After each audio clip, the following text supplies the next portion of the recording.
Gênesis, capítulo de número 1, verso de número 1. E quando você encontrar, vamos ler todos juntos, sentados como estamos, mas vamos ler em alto e bom som este único versículo que nos ajudará no prosseguimento do nosso estudo de hoje. Gênesis, capítulo 1, verso de número 1. Amém? Diz assim a palavra de Deus. Vamos ler todos juntos. No princípio, criou Deus os céus e a terra. Mais uma vez. No princípio, criou Deus os céus e a terra. Amém. Já está gravando aí? Você que nos acompanha pelo YouTube da IPA, fica convidado desde já para participar conosco presencialmente aqui na igreja, onde o seu aprendizado vai ser acompanhado ainda da comunhão da igreja do Senhor, deste calor, deste acolhimento tão precioso que temos na igreja do Senhor. Mas por outro motivo você não pôde estar conosco, acompanhe com atenção o estudo, também medite nele para a sua edificação. Lembrando que os demais estudos estão disponíveis no canal da IPA no YouTube. Meus irmãos, até aqui, até as nossas 7 primeiras aulas foram de estabelecimento de bases. E nós conversamos sobre a ciência, conversamos sobre teoria científica e realidade científica, falamos um pouco sobre evidências da criação, falamos e tiramos algumas dúvidas sobre a própria teoria naturalista de Darwin, isso mais precisamente 2 aulas atrás e também na semana passada, e vínhamos refletindo sobre esses princípios fundamentais para que a nossa conversa comece a se aprofundar dentro do que a Bíblia nos apresenta, não como teoria, mas como a narrativa sobre como tudo começou. E isso já deve estar bem claro para você que acompanhou até aqui o estudo das quartas-feiras. Nós não estamos falando, olhando para a Bíblia, para apresentar uma teoria. E isso aqui já fica bem claro para todos nós. Nós estamos apresentando o relato de como tudo veio à existência pela ordem do Deus Criador. Então, conversando sobre isso, as premissas já identificadas, fica muito mais seguro e muito mais fácil compreendermos os próximos passos quando vamos começar a refletir sobre Gênesis no capítulo 1 e capítulo 2. E acredite você, tem tanta coisa para explorarmos nesses 2 capítulos que daqui para dezembro é isso que nós vamos falar, sobre Gênesis 1 e 2. Obviamente, sobre como isso se relaciona com a ciência, sobre como isso se relaciona com a defesa da nossa fé e sobre como nós temos na Bíblia, de maneira suficiente, mas também ao nosso redor, na natureza, no corpo humano, na codificação genética, como falamos um pouco semana passada, nas leis da física, um inúmero elenco de evidências que não nos deixam outra saída que não crermos convictamente de que o mundo foi criado, e foi criado pelo Deus de Israel, pelo Senhor, o Deus vivo e verdadeiro, e não por outra forma aleatória ou casualista, que não a propositada criação com o objetivo de render glória ao nome do Senhor, que é o que vimos aí em Gênesis 1:1. No princípio, criou Deus os céus e a terra. Eu confesso aos irmãos, e não fosse assim, não teríamos selecionado esse texto e selecionado esse tema para refletirmos esse ano de 2025. Então, é um tema que me apaixona, é um tema que chama muito a minha atenção, já tinha muito tempo que tínhamos interesse de explorá-lo, e chegou o momento, nós estamos aqui mergulhando a fundo. Se você não acompanhou os estudos anteriores, por alguma razão, você que está vindo hoje, acompanhe, porque é profundo e é muito libertador sabermos que a criação não é uma questão apenas de fé, é também, é pela fé que cremos que o mundo veio à existência pela palavra de Deus, que nos diz lá em Hebreus. Mas é também uma questão de lógica, e é isso que nós estamos também reforçando a cada encontro nosso aqui na IPA, para estudarmos sobre como tudo começou. o livro que nos dá base, que você vai ganhar de presente ao final do ano, se tiver assiduidade exemplar aí ao longo dos nossos encontros de quarta-feira. A dona Léa já falou, pode me dar logo que esse é meu. Mas calma lá, dona Léa, você não sabe. Pode pegar uma gripe aí, alguma coisa, não vir, aí já sabe. Não é? Brincadeiras à parte, esse é o livro que vai nos basear, está nos baseando em somatório com outro livro também do professor Dalto Lourenço, já falecido, que é o Como Tudo Começou. E a gente optou por usar o título do outro livro para dar o tema do nosso estudo mais chamativo, né? Mas esse é o principal, que é esse livro que eu tenho em mãos aqui, você pode adquirir na editora Fiel. Gênesis 1 e 2. A mão de Deus na criação é o subtítulo. Na nossa introdução, queridos, nós destacamos aí para hoje essa frase de Arthur Compton, que foi o Prêmio Nobel de Física do ano de 1927. Veja só o que ele diz. Para mim, a fé começa com a compreensão de que uma inteligência suprema trouxe o universo à existência e criou o homem. Não é difícil para mim ter esta fé, pois um universo organizado e inteligente testifica a favor da maior afirmação jamais pronunciada. No princípio, Deus. Antes de tudo ser, ele era. Essa afirmação, feita pelo Nobel de Física de 1927, Arthur Holly Compton, revela aquilo que deveria ser simplesmente para nós o óbvio. Isto é, qualquer ser inteligente, ao estudar o universo, verá que a complexidade nele encontrada e observável vai infinitamente além de qualquer possibilidade de um surgimento espontâneo por meio de causas aleatórias. Você observa desde uma flor, a composição química e celular que permite que ela tenha as flores no contexto geral, multifacetadas cores, no mesmo ambiente, alimentadas pela mesma luz solar e pelo mesmo solo, desde esta constatação até muitas outras, como mecanismos de defesa celular que temos, chamados anticorpos, e codificação genética, organização dos nossos sistemas respiratórios, sistema digestório, sistema endócrino, sistema nervoso, tudo você vê organização, complexidade, fundamentos, razão, propósito. Sabe? Nada está por acaso. Você não tem uma única célula no seu corpo que está lá por acaso. Ela tem objetivo, ela tem propósito, ela tem uma missão de vida. Células para combater outras células, células para defesa do teu corpo, células para multiplicação e recomposição de tecidos. É fantástico. E ainda há quem acredite que tudo isso veio à tona simplesmente por acaso, aleatoriamente. Mas como dificilmente se busca, mas aqui o nosso objetivo tem sido esse também, mostrar que a ciência não é um terreno contrário à fé. É quando a ignorância ou a prepotência humana prevalece na constatação das evidências ao nosso redor. Mas está aqui a fala de um Nobel de Física, de 1927. É óbvio que hoje tem sido mais raro encontrarmos grandes homens de Deus na área da ciência. Eu disse raro, não é impossível. Ainda encontramos diversos excelentes cientistas, biólogos, geógrafos, geólogos. Você encontra químicos, físicos, matemáticos, que são tementes a Deus, porque não há como refutar a narrativa bíblica sob um ponto de vista lógico. E isso a gente vai explorar um pouquinho mais hoje à noite em 3 pontos. O primeiro deles é sobre uma afirmação irrefutável.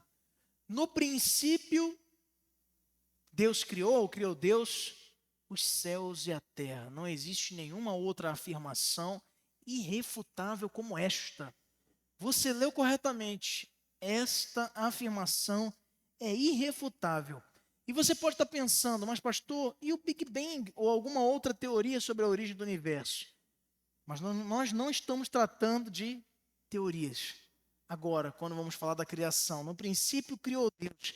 Não é uma teoria, não é uma possibilidade. Estamos falando de um relato. Estamos tratando de uma afirmação totalmente irrefutável. E veja, usamos essa própria expressão da irrefutabilidade do relato da criação partindo de outro grande cientista da história, George Ellis, que era professor de matemática aplicada da Universidade de Cape Town, na África do Sul. Ele diz: um Deus benevolente poderia com facilidade organizar a criação do universo, de tal maneira que radiação suficiente pudesse viajar na nossa direção das extremidades do universo para nos dar a ilusão de um universo imenso, muito antigo e em expansão. Seria impossível para qualquer outro cientista da Terra refutar esta visão do universo de forma experimental ou mesmo observacional. Tudo o que ele poderia fazer é discordar da premissa cosmológica do autor. O que Ellis quer dizer de forma objetiva? É que não existe uma maneira empírica de provar que o universo não foi criado por Deus, da maneira como foi descrito nas Escrituras Sagradas. Tudo que uma pessoa pode fazer é discordar dessa afirmação, mas não refutá-la. Por quê? Porque não existe uma única explicação aceitável dentro da teoria do Big Bang, ou mesmo de nenhuma outra teoria naturalista tratando da origem do universo, que possa explicar racionalmente como o universo teria vindo à existência a partir de um estado totalmente caótico e desorganizado. Nós já falamos, sem medo de errar, queridos, que as próprias leis da termodinâmica vão nos assegurar que o universo ele parte de organização para desorganização. Nunca o contrário. Isso não cabe dentro da explicação lógica, porque não existe uma explicação aceitável dentre as existentes para a origem do universo de maneira observável e comprovável. Uma das poucas explicações que procura oferecer algo racional, acredite se quiser, parte até de um ateu, que você conhece, um renomado ateu, já falecido, Stephen Hawking, no seu livro O Universo numa Casca de Nós.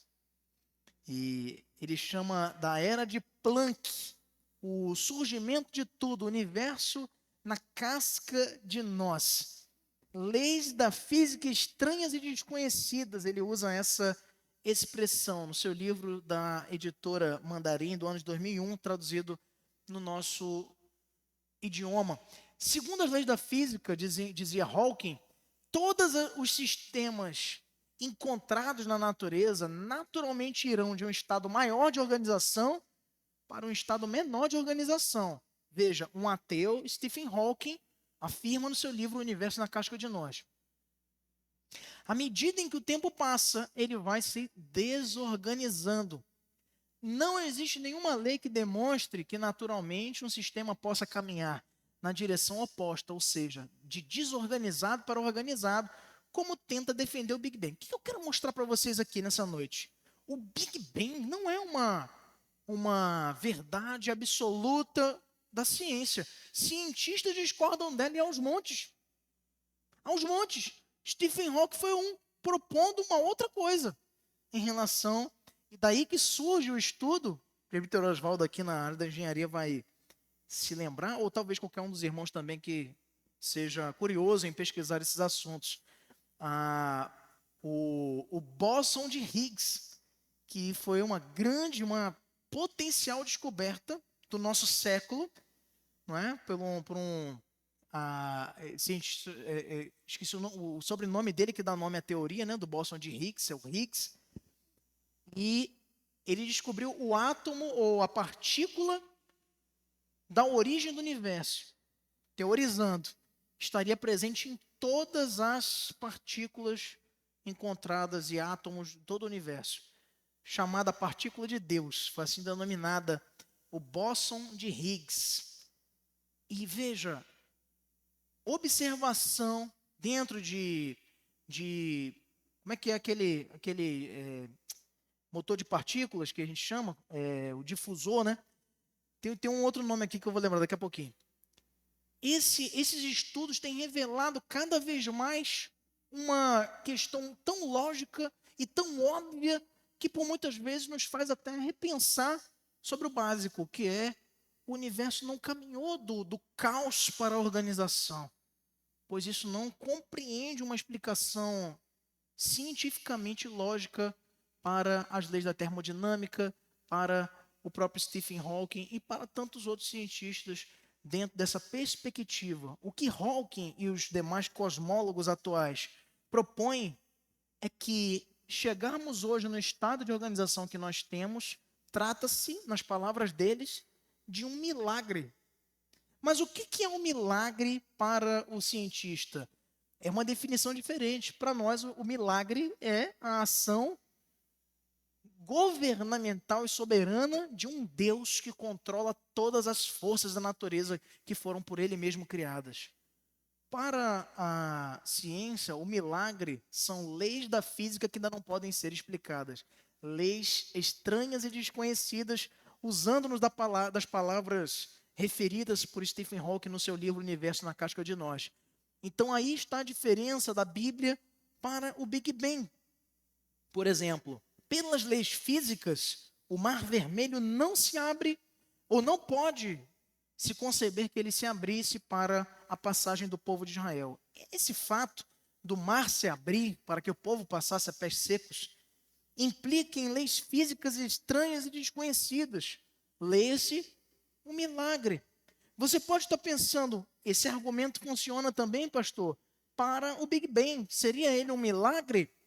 Mas no caso da Bíblia, milhares de pessoas foram testemunhas oculares de eventos miraculosos, como a passagem do Mar Vermelho, como a passagem do Jordão, como a coluna de fogo e a coluna de fumaça que guiava o povo nas manhãs e nas noites, respectivamente, na sua peregrinação no deserto, como a paralisação do sol por Elias e tantos outros eventos inexplicáveis na Bíblia que tinham testemunhas. Existe documentação disso.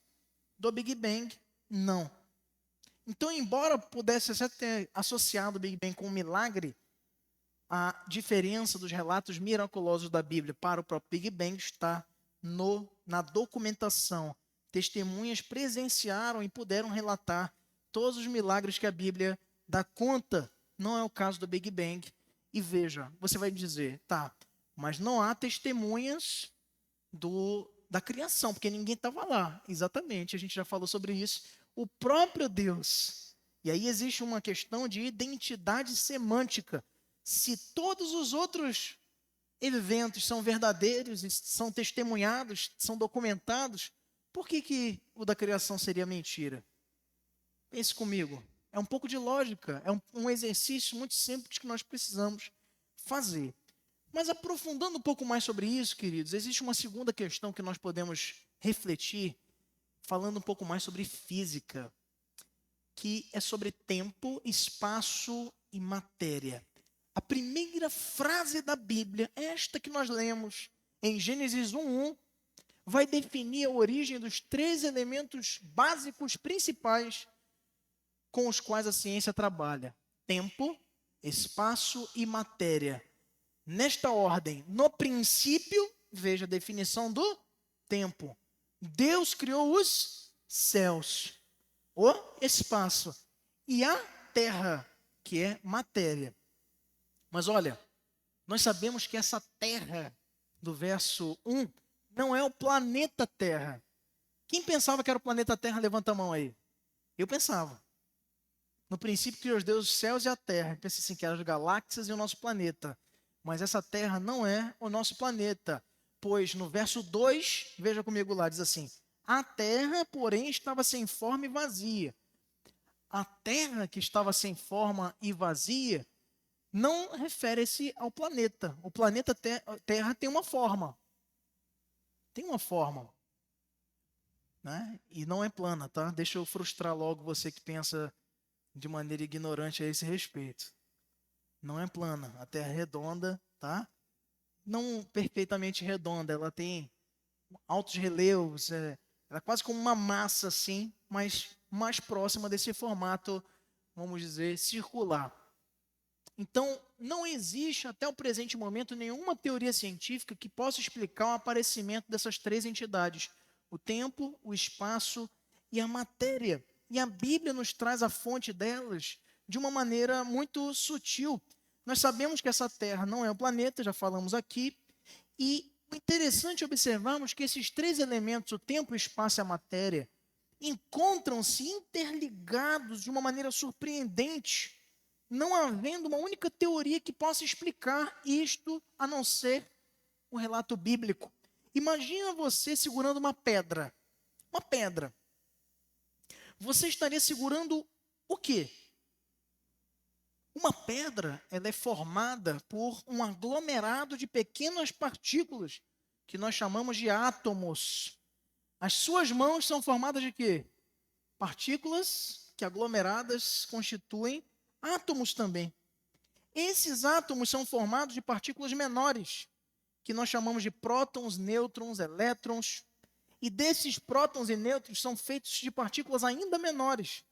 O que está acontecendo para fazer que as partículas da pedra sejam só da pedra e as partículas da sua mão sejam só da sua mão? O que está dividindo uma coisa da outra? Num microscópio muito poderoso, um observador olhando a sua mão segurando uma pedra, somente poderia distinguir a partícula da pedra e a partícula da sua mão, identificando a existência de um espaço entre ambas. Senão ele não saberia diferenciar. Mas se o espaço existe, então você não poderia estar segurando uma pedra porque não haveria contato. Então com o tempo também funciona da mesma forma. Talvez você esteja pensando que o tempo é algo perfeitamente compreensível, mas é muito mais complexo. Ele não é tão simples. Nós só conseguimos medir o tempo porque as coisas estão mudando ao nosso redor. Só para não ficar ponta solta e você entender de maneira mais simples. Você consegue observar a pedra e a mão e o que é o que no microscópio porque existe uma referência. O referencial é a chave, é o segredo para a observação científica. Lembra quando a gente estudava as leis da física lá no ensino médio? Você que ainda aprofundou na universidade isto, não foi meu caso, que eu fui para a área de humanas. E aí se falava assim, qual é a velocidade do trem saindo de São Paulo para o Rio de Janeiro, se saiu no horário tal e o outro trem saiu antes?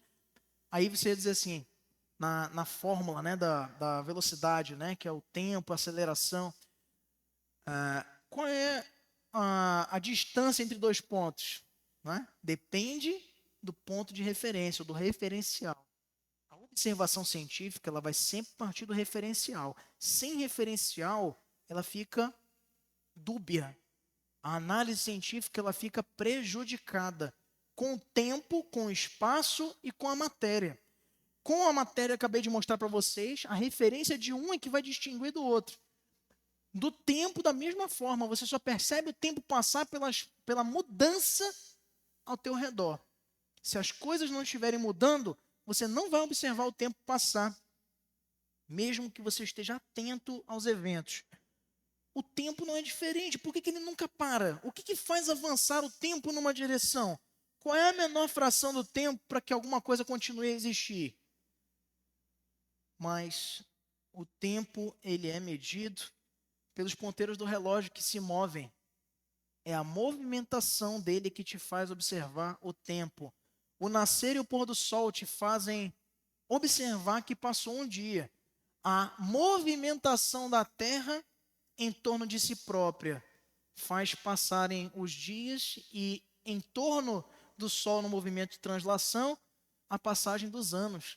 E assim você vai notando o tempo passar ao seu redor pela mudança. A mudança está associada à nossa observação do tempo. Ou seja, mesmo que houvesse matéria e espaço e matéria, se não mudasse nada no espaço e nem na matéria, um observador nunca saberia dizer se o tempo está passando ou não.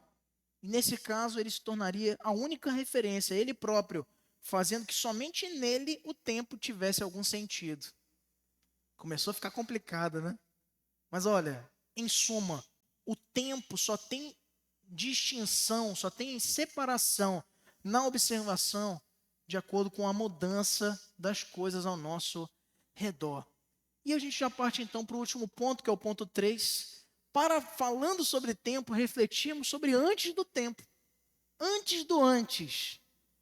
Tempo implica, como nós acabamos de ver, em mudança ou movimento. Se move e muda, você observa o tempo passar. Sem isso, você não consegue nem perceber o tempo e nem medir o tempo. Antes de Deus ter criado o mundo, não poderia ter havido o antes, pois não haveria o que mudar. Não tinha nada para ser mudado. Não havendo mudança, não haveria também como medir o tempo. O tempo, meus irmãos, é uma quantidade física fundamental. Está presente na grande e esmagadora maioria das fórmulas da física. Existem outras 6 quantidades físicas fundamentais, mas sempre serão contadas ao lado, essas 6 ao lado do tempo. Ele é usado para comparar a sequência de eventos, a duração deles, o intervalo entre 2 eventos. É usado para medir variações de quantidades, como o movimento de um objeto, deslocamento no espaço, e o tempo implica na mudança, como acabamos de ver. O movimento do ponteiro do relógio vai nos ajudar a medir o tempo. A oscilação de átomos movimentando-se no Césio 133, que é uma partícula que está dentro de um relógio chamado relógio atômico, ele vai nos permitir medir o tempo também neste relógio. A rotação da Terra, como eu falei, a rotação, a translação dela ao longo em torno do Sol. Ou seja, o tempo não é algo que você pega e manipula. Não está sob o nosso controle. Mas ele pode ser observado. Ele é apenas medido. Ele nunca pode ser manipulado. Então, antes de Deus ter criado o mundo, não poderia ter havido antes. Não havia nada a não ser Ele, pois não havia o que mudar. Não havendo mudança, não haveria também como medir o tempo. E essa pergunta, então, que surge sempre no meio das nossas igrejas: quando Deus surgiu ou quando Ele foi criado? E para responder o quando, você precisa sempre do fator tempo. A própria palavra já associa. O quando é numa época, num período, só que antes da criação não tinha mudança, portanto não poderia haver tempo. Não poderia haver um antes do antes. Pois antes do antes só havia Deus. Ele nunca surgiu e nem foi criado. O tempo, por sua vez, sim. Deus criou o tempo.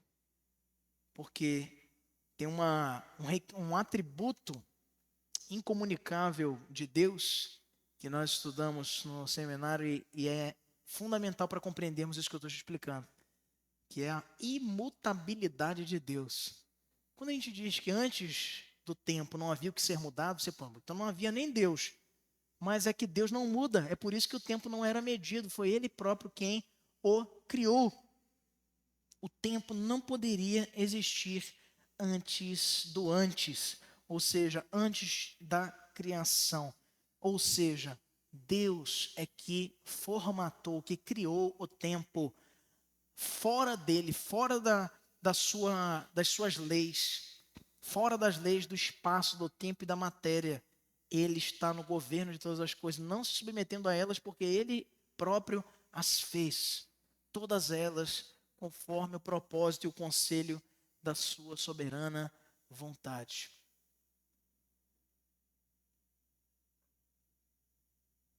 O mistério da existência de Deus, o mistério da existência de Deus, queridos, que se revela nas Escrituras Sagradas, é algo por demais fascinante. E de fato, tudo que conhecemos e experimentamos está relacionado com o tempo, o espaço e a matéria. Tudo mesmo. As estações, as pessoas, a nossa conjuntura química, física e sistematicamente estamos vinculados a isso. Tempo, espaço e matéria. Nós não sabemos o que é existir sem um Deus, sem um desses 3 elementos básicos: tempo, espaço e matéria. E isso é assim porque nós não somos Deus. Ele não necessita de nenhuma dessas grandezas para existir. Ele existe sem elas porque ele as criou, mas nós não somos Deus. Eu e você não conseguimos existir fora do que foi criado. Nós só temos algum significado e existência dentro da criação e nunca fora dela. E esse aspecto do Deus da Bíblia o torna único e diferente de todos os demais, com D minúsculo, deuses, os quais não apenas são apenas criações da imaginação humana e não têm independência e autonomia às leis da criação. Deus não necessita de absolutamente nada de tudo aquilo que ele criou para a sua existência. Não a sua própria, mas a nossa. Presbítero Oswaldo, aqui o microfone para ele.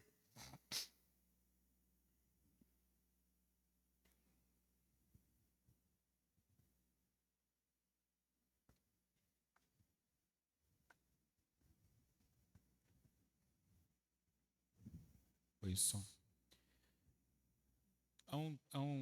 Acho que 2 semanas atrás, eu falei que a principal, uma das teorias que eu mais gostava era do Big Bang, porque é o amor e o ódio dos cientistas. Por que amor? Porque é algo que eles finalmente poderiam tentar entender e compreender e medir. Vejam, vamos relembrar, eles, em um determinado tempo lá atrás, um astrônomo mediu a distância entre duas galáxias. Passado algum tempo, da parte que nós conseguimos enxergar. Aí, passado algum tempo, no mesmo ponto, passado o mesmo período de anos para poder coincidir o mesmo ponto de observação, foi-se medir novamente aquela distância e se observou que ela era maior.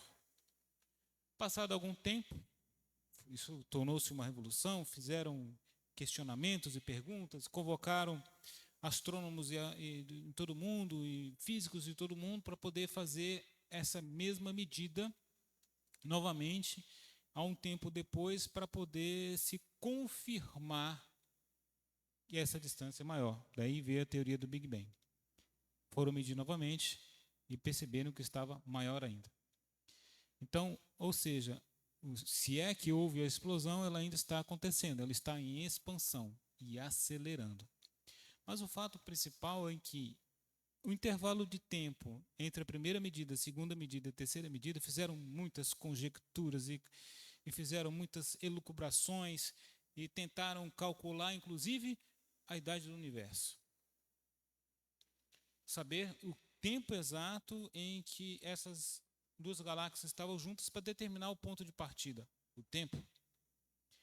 E esse eles não puderam fazer. Não conseguiram fazer. Parece que não vão conseguir nunca, porque não para de acelerar. O tempo, nós temos a noção dele, podemos medi-lo, podemos tentar entendê-lo, mas nós não conseguimos por completo, porque não está na nossa alçada, não está no nosso alcance. Entender totalmente ele, não. A gente não consegue. Sabemos que existe o tempo, e que, como ele é preciso, incrivelmente preciso, é verdade. O cometa Halley, ele visita a Terra dentro do espaço de visão de nós, terráqueos, de tempos em tempos, 76 anos, alguns meses, alguns dias, e é preciso. Nos dias, nos minutos, se for o caso. Quem é que pode dizer que não existe Deus neste momento? Mas o fato é que essa Big Bang, para eles, para nós, é algo que ou se ama ou se odeia. E eles não sabem o que fazer. Porque não sabem medir. Eles querem muito medir as coisas. Saber quanto tempo lá atrás foi a criação. Como eles gostariam. Tem gente que sonha com isso. Mas não há como saber exatamente. Que está fora do nosso alcance humano. E às vezes eles não entendem. Muitos deles não entendem. E quando finalmente um deles entende, a única resposta Deus. Dizem que Albert Einstein ele era ateu, mas ele não morreu ateu. Não há como se confirmar isto. Ao que se sabe é que ele finalmente, de alguma forma, conheceu a Deus. Mas Isaac Newton ele era presbiteriano, se não me engano. Presbiteriano, americano, Isaac Newton. E muitos desses cientistas renomados no mundo são porque eles sabem que não há outra resposta. Você pode buscar qualquer coisa no mundo que diga que Deus não existe, eles vão bater e não vão encontrar outra resposta a não ser esta. Deus é o início. Ele criou. E Ele fundamentou tudo. Que tudo vem por Ele. Geneticista começa de um jeito na carreira. Quando encerra a sua carreira, normalmente ele é cristão, ele é crente, ele acredita em Deus. Pode observar, porque ele passa a estudar tudo. Agora eu sei tudo, agora sabemos tudo, agora dominamos tudo. E daqui a pouco descobrem outra coisa e volta tudo para estaca zero. Assim é com tudo, porque Deus não há como medir, não há como estudar, não há como saber dele. Ele é tudo. E somente Ele. Tem jeito. E não é só sobre a origem do universo, né, que paira no próprio âmbito da ciência, tanta dúvida. Também sobre o fim, né? Recentemente, estudando muito sobre buraco negro, os cientistas têm elucubrado sobre prazo de validade do Sol, né? Então, se conversa muito sobre a questão da morte de uma estrela e quantos bilhões de anos ainda haveria de lastro ainda para a queima de... Porque assim, o Sol, segundo já se estudou, ele tem uma altíssima reserva, né, de hélio e outros gases, e ele vai queimando, ele está se consumindo. Não é? Só que a massa dele é tão grande no nosso sistema solar que ele atrai e puxa todos os outros planetas para orbitarem, não é? O orbitarem pelo seu alto fluxo gravitacional, tamanha a sua massa. Então, veja, o que eles estão dizendo é que é tanta massa, mas que um dia ela vai encolhendo, até ela queimar completamente e explodir, que seria a morte da estrela, né? Isso na teoria científica, mas não se chega a um denominador comum, assertivo e concreto, porque nós não estamos nem lá atrás e nem lá na frente. Nós estamos no agora. E a gente vai examinar todas essas constatações por meio de telescópios, sondas, não é? E missões espaciais, hoje até com o uso de robô e tudo isso, como o próprio rover lá em Marte, né? Só que com as propriedades e o conhecimento que nós temos à nossa disposição hoje. Lá na frente, como foi também em relação à Lua, como foi em relação ao estudo sobre a gravidade, vai se descobrir tantos impedimentos que nós tínhamos hoje e que já não serão, quiçá, no futuro, mas que não nos deixam outra escolha evidente, lógica e real de olharmos para o relato bíblico com credibilidade, identificando a matriz, a fonte de todas as coisas como sendo o supremo criador, o Senhor, fora das próprias leis da física. Veja, isso aqui também não é como eu já falei há umas 3 ou 4 aulas atrás, não é uma exclusividade cristã, pois também há um teísmo, um criacionismo fora da Bíblia que nós não concordamos.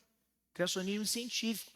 O criacionismo que nós defendemos e pontuamos é o bíblico e que nos dá com segura certeza e confiança a narrativa da origem de todas as coisas. Como falamos então, só para terminar, Deus não necessita de absolutamente nada de tudo, porque Ele mesmo criou e é autossuficiente, diferente de nós, que só temos um significado e existência dentro da própria criação e nunca fora dela, diferente de Deus. Então nós nos submetemos ao tempo, Ele não. Por isso que nós não entendemos e não vamos nunca entender, como disse o Oswaldo, compreender plenamente. Por quê? Porque a nossa natureza é assim, ela começa, ela desenvolve e termina. Deus nunca começou e nunca terminará. A eternidade de Deus é incomunicável. Nós nunca seremos eternos. Nós seremos reabilitados no paraíso, nos novos céus, na nova terra, a árvore da vida, para não morrermos mais. Por isso ele diz lá em Apocalipse 21, já não haverá mais choro, nem morte. Mas a morte não existirá para nós, nos tornando imortais e nunca eternos, porque um dia a gente começou. A gente não vai mais terminar, mas um dia a gente começou. Deus nunca começou. Então a eternidade é um atributo exclusivo de quem Deus é. Antes do antes, não havia nada a não ser Deus.